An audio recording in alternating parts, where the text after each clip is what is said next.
Hello बच्चों, आपका मेरे चैनल शिक्षाघर में स्वागत है। आज मैं आप लोगों के लिए मॉडल पेपर नंबर 4 लेके आया हूँ, जिसमें आज मैं पार्ट ए डिस्कस करूँगा। पार्ट ए में 50 ऑब्जेक्टिव क्वेश्चंस हैं, जो आपके अपकमिंग एग्ज़ाम यूपी पीसीएल और यूपी आरविनल के लिए बहुत इंपॉर्टेंट है। अगर आप मेरे चैनल पर नए हैं तो प्लीज़ मेरे चैनल को लाइक करिए, शेयर करिए एंड सब्सक्राइब करिए, जिससे मैं आप लोगों के लिए और अच्छे अच्छे मॉडल पेपर्स बना सकूं, जिससे आपकी तैयारी हो सके। चलिए स्टार्ट करते हैं। पहला क्वेश्चन है,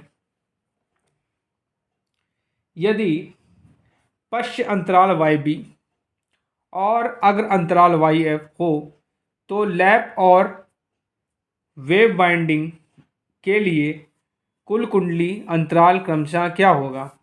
Y B minus Y F, Y B plus Y F, Y B plus Y F, Y B minus Y F, Y B plus Y F, Y B minus Y F, Y B plus Y F, Y B minus Y F. तो देखिए क्या होता है, wave binding, जब हम lap binding की बात करते हैं, for lap binding, for lap binding,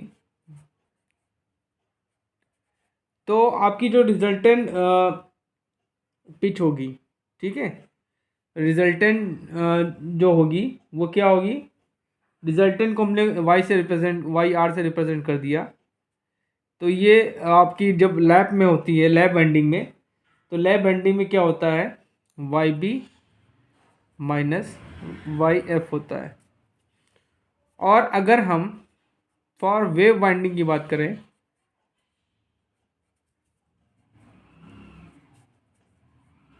तो बच्चों ये होता है Y R is in equal to Y B plus Y F.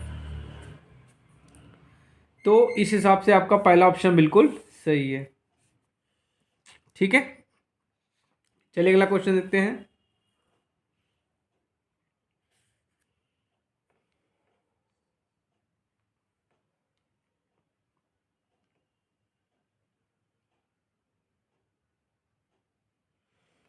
Star के साथ धारा स्टार संयोजन में एक 3 कला प्रेरण मोटर 15 एम्पियर की लाइन धारा कर्षित करती है। यदि डेल्टा संयोजन हो तो यह लाइन धारा कर्षित करेगी। देखिए स्टार कनेक्शन में यहाँ पे इन्होंने दिया है लोड करंट की वैल्यू कितनी दी है? 15 एम्पियर। ठीक है, और स्टार कनेक्शन में क्या होता है बच्चों? स्टार कनेक्शन में स्टार कनेक्शन में क्या होता है? लोड करंट जो होती है वो फेज करंट के बराबर होती है। ठीक है, और आपका जो लाइन वोल्टेज होता है वो √3 टाइम्स ऑफ फेज वोल्टेज का होता है। ठीक, अगर हम डेल्टा की बात करें, डेल्टा कनेक्शन में, डेल्टा कनेक्शन में तो यहाँ पे जो लाइन करंट होगी वो क्या होगी? √3 टाइम्स ऑफ IPH होगी। ठीक है, तो अगर हम यहाँ पे IPH की वैल्यू निकालेंगे तो IPH इक्वल टू क्या हो जाएगा? IL minus upon √3। ठीक, तो लोड करंट ने कितनी दी है? 15 एम्पियर बाई √3 हो जाएगी। ठीक, अच्छा, अब डेल्टा कनेक्शन लाइन क्या हो जाएगी? डेल्टा कनेक्शन में, डेल्टा कनेक्शन में ये क्या हो जाएगी? आई लोड जो करंट हो जाएगी क्या होगी? वो हो जाएगी √3 टाइम्स ऑफ IPH हो जाएगी। और IPH की वैल्यू ये निकाली अपने, तो क्या हो जाएगी? 15 बाई √3 इंटू √3, तो ये आपका आ जाएगा 15 एम्पियर। ठीक है, तो आपका आंसर क्या आ जाएगा? 15 ampere is the right answer. ठीक, चलिए अगला क्वेश्चन देखते हैं। निम्न में से कौन वैद्युत वायरिंग का एक तकनीक नहीं है? Batten wiring, casing capping wiring, Hampton wiring, lead sheathed wiring. तो बच्चों क्या होगा, हैम्पटन वायरिंग जो होती है वो एक वायरिंग नहीं होती है। चलिए अगला क्वेश्चन देखते हैं। किसी डबल केज प्रेरण मोटर में यदि एक केज का प्रतिरोध निम्न है तो क्षण प्रतिघात उच्च होगा तब।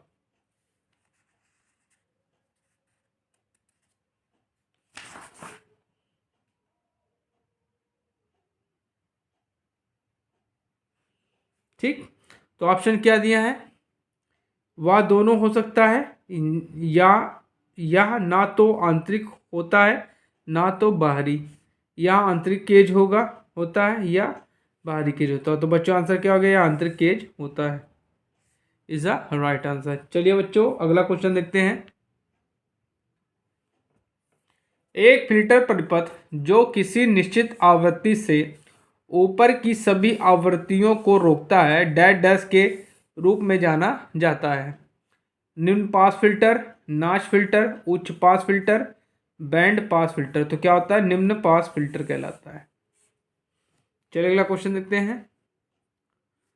वैद्युत संकेतिक उपकरणों में यदि टार्क ए पॉइंटर को घुमाता है, टार्क बी पॉइंटर की गति का विरोध करता है, तो टार्क सी जल्द से जल्द पॉइंटर को अंतिम संकेतिक स्थिति तक पहुंचाने में मदद करता है। तब ए टार्क नियंत्रण टार्क है, बी अवमंदन टार्क है और सी डिफ्लेक्टिंग टार्क है। ठीक है, ए क्या डिफ्लेक्टिंग टार्क है, बी अवमंदन टार्क है, सी नियंत्रण टार्क है। तीसरा क्या है, ए डिफ्लेक्टिंग टार्क है, एक बी नियंत्रण टार्क है और एक अवमंदन टार्क है। चौथा ऑप्शन दिया एक नियंत्रण ए जो है नियंत्रण टार्क है, बी डिफ्लेक्टिंग टार्क है और सी अवमंदन टार्क। तो बच्चों आपका थर्ड ऑप्शन बिल्कुल सही है, ए डिफ्लेक्टिंग टार्क है, बी नियंत्रण टार्क है और सी अवमंदन टार्क है। चलिए अगला क्वेश्चन देखते हैं। किसी परिपथ में जहां तार को बिना विसंयोजित या बिना उत्सर्जित किए धारा मापी जाती है और उस तार के चारों ओर क्लैंप प्रकार का उपयंत्र व्यक्त किया जाता है, यह उपयंत्र है टोंग टेस्टर, डिस्टकारी, विभेदी प्रोब, मेगर। तो बच्चों आंसर क्या टोंग टेस्टर होगा। ठीक है, टोंग टेस्टर को क्या होता है, हम लोग बिना संयोजित के इसमें होता है, उसको दबा के उसमें जो कनेक्शन होता है खुल जाता है और जहाँ पे हमको करना होता है वहाँ पे दबा के छोड़ देते हैं, उसमें कनेक्शन हो जाता है और वो सेंस करके आपका वोल्टेज और करंट ये सब बता देता है। ठीक है, वो इस प्रकार का होता है, इस प्रकार का इसमें कुछ होता है, आपने देखा होगा यूँ इस प्रकार का होता है। इसको यहाँ से दबाते हैं तो ये जोड़ जो होता खुल जाता है और जहाँ पे हमको करना हो तो वहाँ पे यूँ ऐसे हो जाता है। फिर कनेक्शन करने के बाद छोड़ देते हैं तो सेंस करके बता देता है। तो क्या होगा, इसको बोलते हैं टोंग टेस्टर। ठीक, चलिए अगला क्वेश्चन देखते हैं। गुप्त कंड्यूट तार स्थापन के संबंध में निम्नलिखित में से कौन सा विकल्प गलत है? सतह कंड्यूट तारों की तुलना में महंगा होता है, स्थापना इंस्टॉलेशन आसान है, विश्वसनीय और सुरक्षित तार स्थापन प्रणाली, झटके का कोई खतरा नहीं। तो बच्चों दूसरा ऑप्शन बिल्कुल सही है, स्थापना आसान है, नहीं है, आसान है। चलिए अगला क्वेश्चन देखते हैं। दो प्रत्यावर्तक यांत्रिक रूप से युग्मित हैं, यदि वे क्रमशः 40 हर्ट्ज और 50 हर्ट्ज पर शक्ति प्रदान कर रहे हैं तब सेट की उच्चतम गति है। ठीक है, तो देखिए गति NS इक्वल टू क्या हो जाएगा, फॉर्मूला लगाएंगे यहाँ पे 120F अपॉन P, ये फॉर्मूला होगा। लेकिन यहाँ पे इन्होंने दो फ्रीक्वेंसी दे दी है तो यहाँ पे फॉर्मूला ये लगा देंगे, क्या हो जाएगा 120, ठीक, F2 minus F1 upon P। ये फॉर्मूला लगा देंगे तो इससे हमें स्पीड हमें मिल जाएगी। ठीक है, तो अब हम लोग जानते हैं क्या कि अगर आपकी अधिकतम चाल है, अधिकतम स्पीड है, तो पोल क्या होने चाहिए, 2 होने चाहिए। तो यहाँ पे हम क्या रखेंगे 120, यहाँ पे पोल हो जाएंगे 2। फ्रीक्वेंसी आपकी कितनी है 50 और एक 40। ठीक, तो इसको सॉल्व करेंगे तो 120 गुणे 10/2। ठीक है, तो ये आपका आ जाएगा 600 RPM। कितना आ जाएगा 600 RPM। तो 600 RPM आपका बिल्कुल राइट आंसर है। 600 RPM is the right answer. चलिए बच्चों अगला क्वेश्चन देखते हैं। निम्न उपकरणों पर विचार करें। आर प्रणामित्र है, एस सिलिकॉन नियंत्रित दृष्टिकारी है, SCR या थरिस्टर। तो आर सक्रिय उपकरण है और एस निष्क्रिय उपकरण है। आर निष्क्रिय उपकरण है और आर एस सक्रिय उपकरण है। दोनों सक्रिय उपकरण है, दोनों निष्क्रिय उपकरण है। तो बच्चों आपका सेकंड ऑप्शन सही है। आर जो है आपका निष्क्रिय उपकरण है और एस आपका क्या है, सक्रिय उपकरण है। चलिए अगला क्वेश्चन देखते हैं। प्रकाश स्रोत और प्रकाश सेंसर का प्रयोग करते हुए मोटर की गति का मापन डैश के द्वारा किया जाता है। सिंक्रो, स्ट्रोबोस्कोप, प्रतिष्ठम टेकोमीटर, फोटोइलेक्ट्रिक टेकोमीटर। बच्चों आंसर क्या होगा, फोटोइलेक्ट्रिक टेकोमीटर का प्रयोग हम लोग करते हैं। चलिए अगला क्वेश्चन देखते हैं। एक डिजिटल बहुमापी मल्टीमीटर जिसे बोलते हैं डैश डैश मापता है केवल AC वोल्टा और धारा, केवल DC वोल्टा और धारा, AC DC वोल्टा और प्रतिरोध, केवल AC DC वोल्टा और प्रतिरोध। तो बच्चों जो मल्टीमीटर होता है वो क्या करता है, AC एंड DC वोल्टेज नापता है। ठीक, करंट मापेगा, आपका रेजिस्टेंस मांगेगा, नापेगा। ठीक, कंटिन्यूटी मापेगा। ठीक, कई चीज़ें नापता है, लेकिन ऑप्शन आपको 3 दिए यहाँ पे, तो आपका आंसर थर्ड बिल्कुल सही है। AC और DC वोल्टेज धारा सब नापेगा। ठीक, चलिए अगला क्वेश्चन देखते हैं। निम्न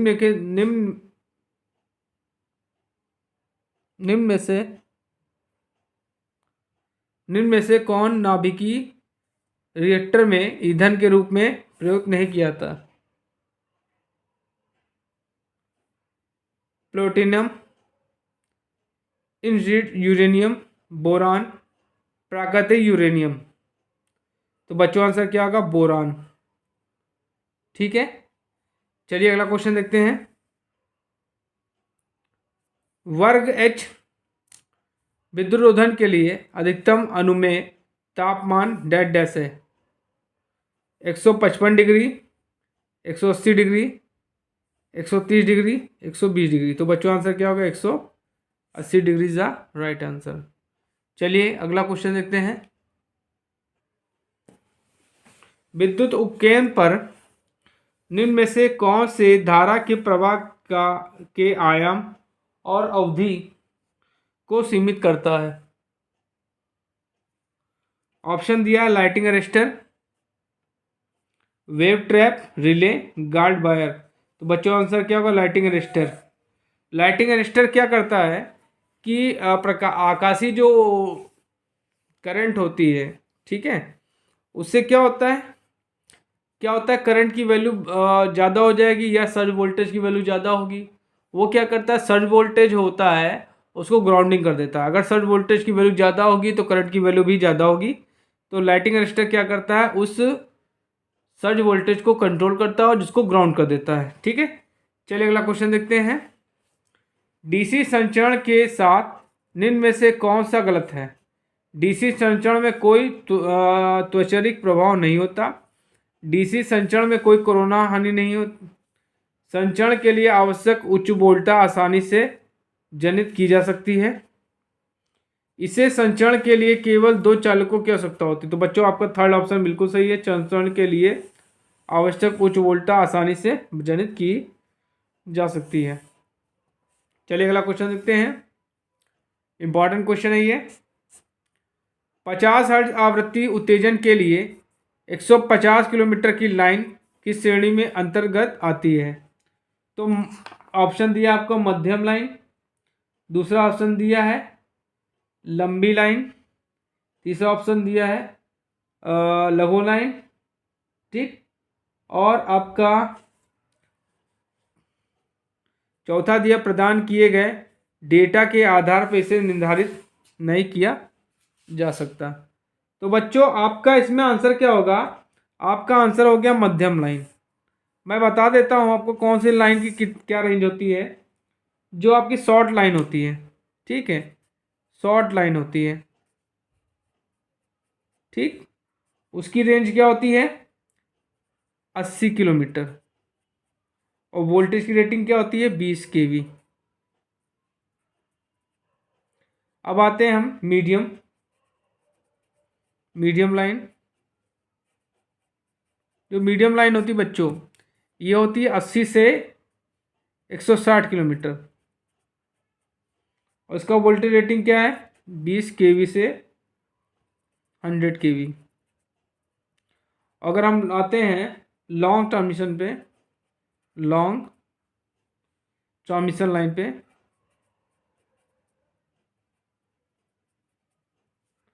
तो ये होती है 160 से अधिक, 160 से अधिक, और उसकी रेटिंग क्या होती है? 100 kV से ज़्यादा, ठीक। चलिए अगला क्वेश्चन देखते हैं।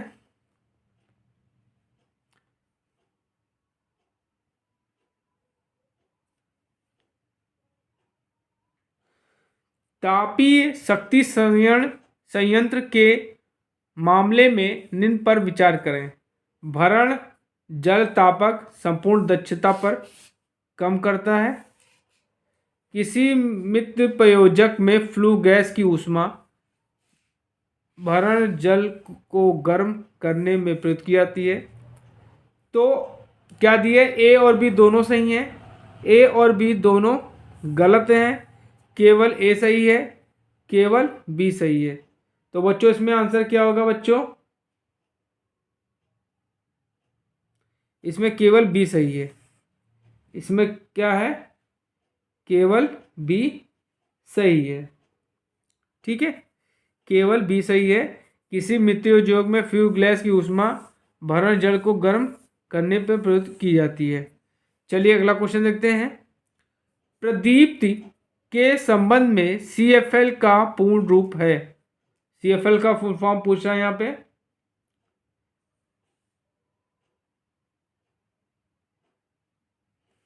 Common fluorescent lamp, compact fluorescent lamp, calibrated fluorescent lamp, constant fluorescent lamp. तो बच्चों आपका सेकंड ऑप्शन सही है, कॉम्पैक्ट फ्लोरोसेंट लैम्प।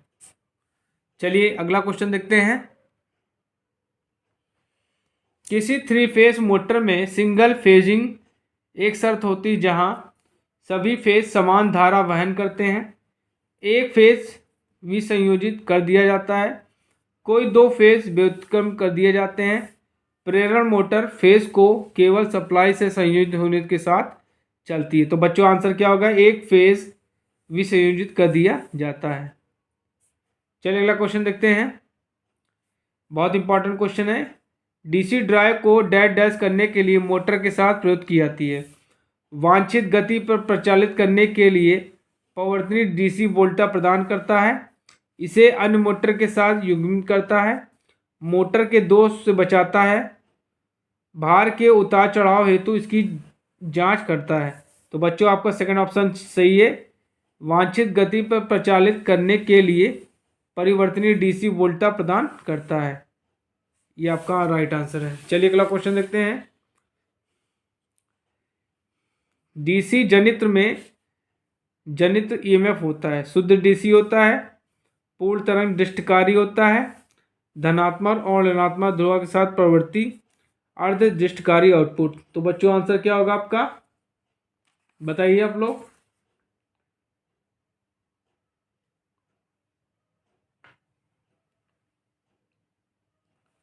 देखिए, जो आपका ईएमएफ इंड्यूस होता है वो क्या होता है, अल्टरनेटिंग होता है। क्या होता है, प्रत्यावर्ती होता है। ठीक है, तो आपका क्या होगा, पूर्ण तरंग दृष्टिकारी आउटपुट। क्या होगा, पूर्ण तरंग दृष्टिकारी आउटपुट। चलिए अगला क्वेश्चन देखते हैं। तापी और हाइड्रो पावर प्लांट्स में प्रयुक्त जनरेटरों को उच्च गतियां क्रमशः होती हैं 300 RPM and 3000 RPM, 3000 RPM and 300 RPM, 3000 RPM and 3000 RPM, 300 RPM and 300 RPM. तो जो आपका सेकेंड ऑप्शन बिल्कुल सही है, 3000 आरपीएम एंड 300 आरपीएम। चलिए अगला क्वेश्चन देखते हैं। भू इलेक्ट्रोड के संदर्भ में निम्न कथनों पर विचार करें। इलेक्ट्रोड की लंबाई का व्यास बढ़ाएं, इलेक्ट्रोड के रूप में कई छड़ों का प्रयोग करें, इलेक्ट्रोड आसपास की मिट्टी का सल्फेट के साथ उपचार करें। भू इलेक्ट्रोड प्रतिरोध को कम करने में उपरोक्त में से कौन मदद करता है। तो केवल ए और बी, केवल ए बी और सी तीनों, केवल ए और बी, केवल ए और सी। तो बच्चों आंसर आपका थर्ड सही है, सेकंड सही है, ए बी और सी तीनों सही हैं। चलिए अगला क्वेश्चन देखते हैं। A14 दो केबल में होता है 14 AWG और कुल तार 7 AWG और कुल 2 तार, 14 AWG और कुल 2 तार, 7 AWG और कुल 3 तार। तो बच्चों आंसर पहला आपका बिल्कुल सही है। चलिए अगला क्वेश्चन देखते हैं। फ्लेमिंग के बाएं हाथ के नियम के अनुसार तर्जनी धारा की दिशा, अंगूठा बल की दिशा, तर्जनी बल की दिशा, अंगूठा धारा की दिशा, तर्जनी बल की दिशा, अंगूठा चुंबकीय दिशा, तर्जनी चुंबकीय क्षेत्र, अंगूठा बल की दिशा। तो बच्चों क्या होगा,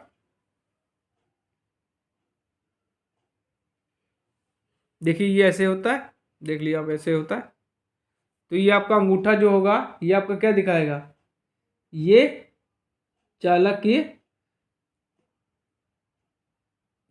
की दिशा बताएगा। ठीक, अंगूठा जो होगा चालक की दिशा बताएगा।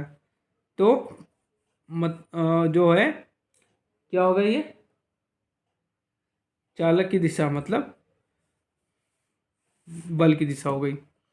और जो आपका ये जो उंगली है ये तर्जनी उंगली है। ठीक, ये क्या दिखाएगी, आपका चुंबकीय क्षेत्र दिखाएगी। तो ये आपका चुंबकीय क्षेत्र।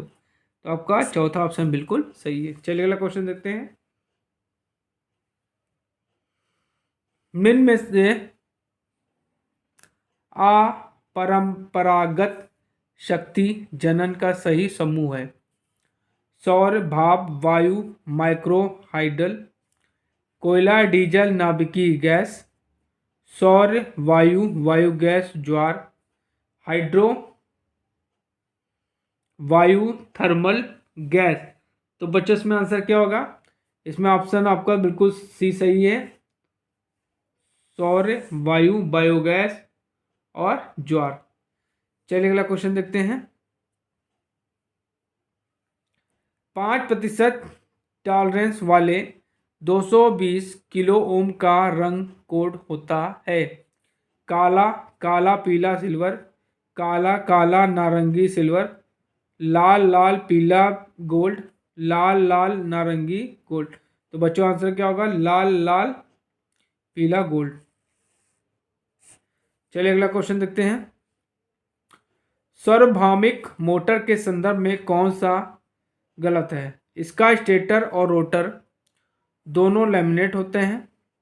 ये निम्न गति 500 आरपीएम पर भी संतोषप्रद ढंग से चल सकती है। एसी और डीसी दोनों सप्लाई के साथ प्रयोग की जा सकती है। वे शून्य भार पर बहुत अच्छी उच्च गति जैसे 20,000 आरपीएम पर प्राप्त कर सकती है। तो बच्चों आपका सेकंड ऑप्शन बिल्कुल सही है। ये निम्न गति 500 आरपीएम पर भी संतोषप्रद ढंग से चल सकती हैं। चलिए अगला क्वेश्चन देखते हैं। किस बैटरी में मुख्य रूप से मेमोरी प्रभाव देखा जाता है? Lithium ion battery, zinc carbon battery, nickel cadmium battery, क्षारीय बैटरी। तो बच्चों आंसर क्या होगा? Nickel cadmium battery. चलिए अगला क्वेश्चन देखते हैं। एक निम्न उत्तेजित तुल्यकालिक जनित्र पश्चगामी VAR सप्लाई करता है और पश्चगामी शक्ति गुणन पर प्रचालित होता है। अग्रगामी VAR सप्लाई करता है और पश्चगामी शक्ति गुणन पर प्रचालित होता है। अग्रगामी VAR सप्लाई करता है और अग्रगामी शक्ति गुणन पर प्रचालित होता है। पश्चगामी VAR सप्लाई करता है और अग्रगामी शक्ति गुणन पर प्रचालित होता है। बच्चों आंसर आपका थर्ड बिल्कुल सही है। अग्रगामी VAR सप्लाई करता है और अग्रगामी शक्ति गुणन पर प्रचालित होता है। ठीक, चलिए अगला क्वेश्चन देखते हैं। 1 वाट मापी के लिए CV धारा कुंडली के टर्मिनल है और ML वोल्टा कुंडली के टर्मिनल है। MC धारा कुंडली के टर्मिनल है और LV वोल्टा कुंडली के टर्मिनल है। LV धारा कुंडली के टर्मिनल है और MC वोल्टा कुंडली के टर्मिनल है। ML धारा कुंडली के टर्मिनल है और CV वोल्टा कुंडली के टर्मिनल। तो बच्चों चौथा ऑप्शन बिल्कुल सही है। ML धारा कुंडली के टर्मिनल है और CV वोल्टा कुंडली के टर्मिनल है। चलिए अगला क्वेश्चन देखते हैं। 2 कुंडलियां जिनका प्रेरकत्व L और अन्योन्य प्रेरण M है तो श्रेणी क्रम में जुड़े हैं, तो समतुल्य प्रेरकत्व क्या होगा?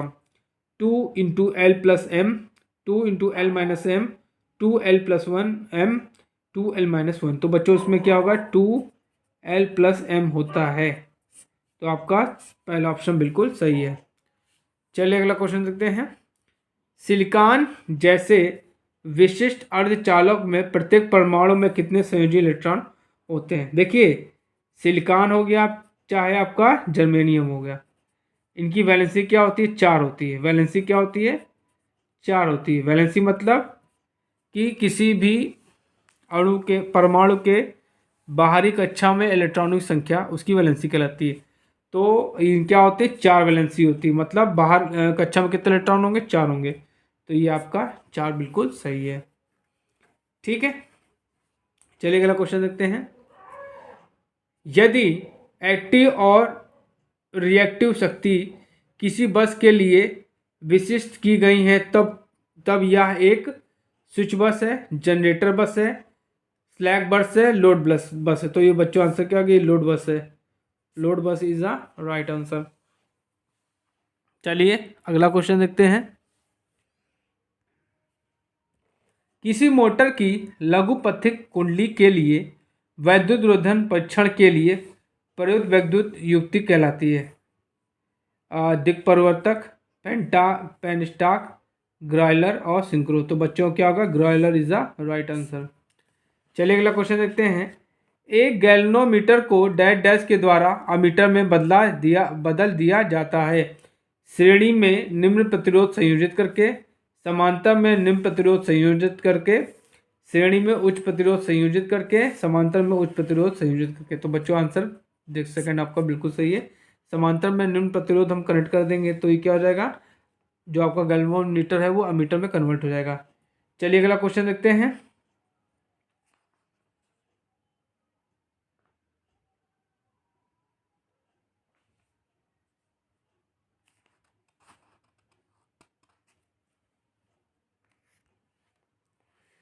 जीरो 0.2 स्लिप के साथ किसी प्रेरण मोटर के लिए रोटर इनपुट शक्ति और रोटर ताम आनी का अनुपात होता है।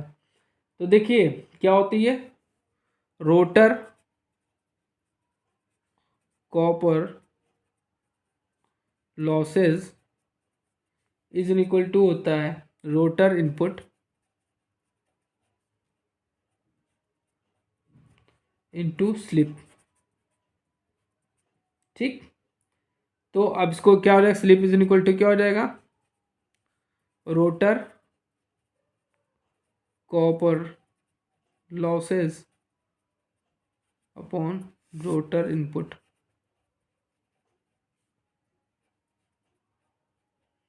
ठीक, तो अब ये हो जाएगा, तो अगर इसको हम कन्वर्ट कर दें तो हो जाएगा रोटर इनपुट, उल्टा कर दें, rotor input upon rotor copper losses equal to हो जाएगा 1/s, मतलब 1/0 इसको हटा, यहाँ लगा 2 तो 5, तो आंसर क्या अनुपात कितना आएगा 5, तो 5 इज द राइट आंसर। चलिए अगला क्वेश्चन देखते हैं। यांत्रिक भार चलाने के अलावा तुल्यकालिक मोटर का अन्य उद्देश्य उपलब्ध अन्य भार को सहायक सप्लाई प्रदान करना, इकाई पर तापमान बनाए रखना, वैद्युत भार का नियम पश्चिगामी शक्ति गुणक सही करना, ट्रांसफार्मर की तरह कार्य करना यदि आवश्यक हो। तो बच्चों क्या होता है, जो सिंक्रोनस मोटर होती है वो हम लोग बेसिकली पावर फैक्टर इंप्रूवमेंट के लिए करते हैं, इससे क्या होता है पावर फैक्टर इंप्रूव हो जाता है। तो बच्चों आपका थर्ड ऑप्शन बिल्कुल सही है, वैद्युत भार का निम्न पश्चिगामी शक्ति गुणक सही करना। चलिए अगला क्वेश्चन देखते हैं। दिए गए BH कर्व में निग्राही बल्ब की दूरी Z' है। ठीक है, PQ है, QR है, SQ है और PR है। तो क्या हो जाएगा, ये SQ जो है यही राइट आंसर है, तो राइट SQ है राइट आंसर। चलिए अगला क्वेश्चन देखते हैं। डैश डैश DC मशीन वैद्युत ब्रेकिंग की सबसे किफ़ायती विधि डैश डैश होती है और आर्मेचर टर्मिनल के रिवर्सल द्वारा प्राप्त ब्रेकिंग डैश डैश होती है। Regenerating braking plugging, regenerative braking, dynamic braking, plugging, dynamic braking, regenerative braking. तो बच्चों आंसर क्या होगा, रीजनरेटिव ब्रेकिंग एंड प्लगिंग। ठीक है, चलिए अगला क्वेश्चन देखते हैं। निम्नलिखित में चित्र में दिखाए गए DC मशीन है। ठीक है, तो ये कौन सी मशीन है ये आपको बताना है, कौन सी है। दीर्घ शंट कंपाउंड मोटर, लघु शंट DC मोटर, लघु शंट DC जनित्र, दीर्घ शंट DC जनित्र। तो बच्चों आंसर क्या होगा, ये क्या आपका long shunt compound DC motor है। ये long shunt DC compound motor, ये पहला ऑप्शन बिल्कुल आपका सही है। चलिए अगला क्वेश्चन देते हैं। जैसे जैसे गति बढ़ती है किसी सिंगल फेज हिस्टोलिसिस मोटर का टार्क, ठीक है, शुरुआत से धीरे धीरे बढ़ता है, स्थिर रहता है, शुरुआत में उच्च होता है लेकिन तब धीरे धीरे घटता है, गति के वर्ग पर बढ़ता है। तो बच्चों आंसर क्या होगा, स्थिर रहता है, स्थिर रहता है इज द राइट आंसर। चलिए अगला क्वेश्चन देखते हैं। एक सौर शक्ति टावर में डैश डैश द्वारा अपवर्तित सेकेंडरी सौर ऊर्जा को प्राप्त करने के लिए टावर के टॉप पर केंद्रीय रिसीवर होता है। हाइपर प्लेन, फोटोसेल, हेलियोस्टेट या, तो बच्चों इसमें आंसर क्या होगा, heliostat, heliostat is the right answer. चलिए अगला क्वेश्चन देखते हैं। बच्चों आप लोग कोशिश करिए मेरे पूरे वीडियो को देखिए, तभी आपकी UPPCL की तैयारी हो पाएगी। चलिए अगला क्वेश्चन देखते हैं। पृथ्वी और चंद्रमा या सूर्य और पृथ्वी के बीच आकर्षक गुरुत्वाकर्षण बल के कारण उत्पन्न ऊर्जा को डैश डैश कहा जाता है।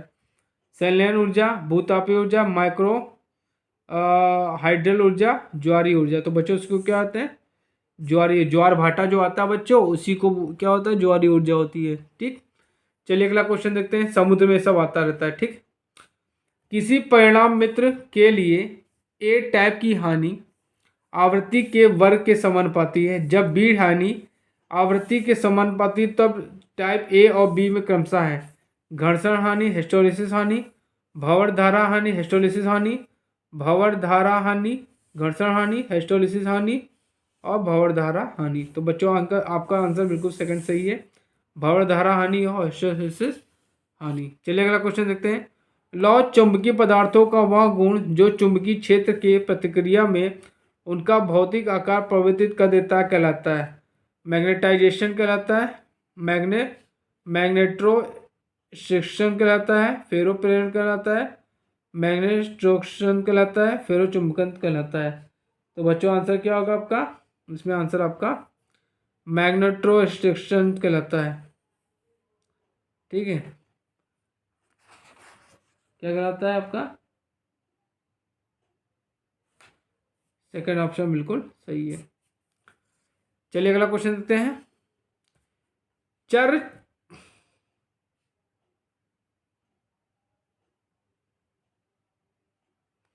चर वोल्टा चर आवृत्ति VVVF चालकों का उपयोग डैश डैश के लिए किया जाता है।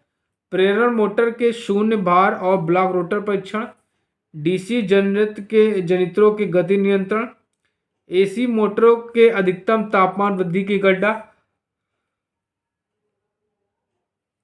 प्रेरण मोटरों के गति नियंत्रण। तो बच्चों आंसर क्या होगा? प्रेरण मोटरों के गति नियंत्रण। तो बच्चों आज मैंने आपको मॉडल पेपर नंबर 4 का पार्ट ए बताया है। कोशिश करिएगा कि इस वीडियो को पूरा देखिए और हो सके तो मेरे द्वारा बनाए गए क्वेश्चंस को कहीं लिख लीजिए, नोट बना लीजिए और इसको पढ़िए, ध्यान से याद करिए। और अगर आप मेरे चैनल पे नए हैं तो प्लीज़ चैनल को मैं सब्सक्राइब करिए, जिससे मैं आप लोगों के लिए और अच्छे अच्छे वीडियोस बनाता रहूं और आपका कल्याण होता रहे। Thank you.